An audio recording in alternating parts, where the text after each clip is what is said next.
Text 16. There are two classes of beings, the fallible and the infallible. In the material world, every living entity is fallible, and in the spiritual world, every living entity is called infallible. As already explained, the Lord, in his incarnation as Vyasadeva, compiled the Vedanta Sutra. Here, the Lord is giving, in summary, the contents of the Vedanta Sutra.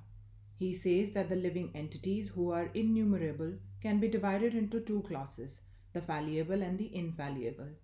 The living entities are eternally separated parts and parcel of the Supreme Personality of Godhead.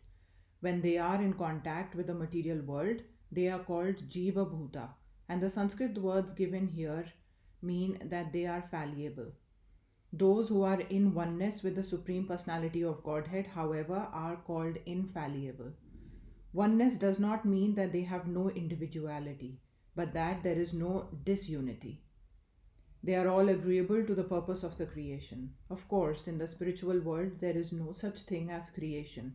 But since the Supreme Personality of Godhead, as stated in the Vedanta Sutra, is the source of all emanations, this conception is explained. According to the statement of the Supreme Personality of Godhead, Lord Krishna, there are two classes of living entities. The Vedas give evidence of this, so there is no doubt about it. The living entities who are struggling in this world with the mind and five senses have their material bodies which are changing.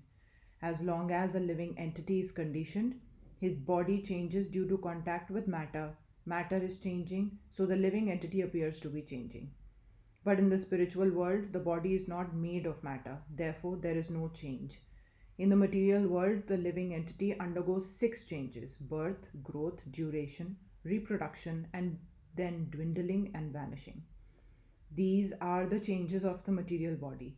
But in the spiritual world, the body does not change. There is no old age, there is no birth, there is no death. There all exists in oneness. Any living entity who has come in contact with matter, beginning from the first created being, Brahma, down to the small ant, is changing its body. Therefore, they are all fallible. In the spiritual world, however, they are always liberated in oneness.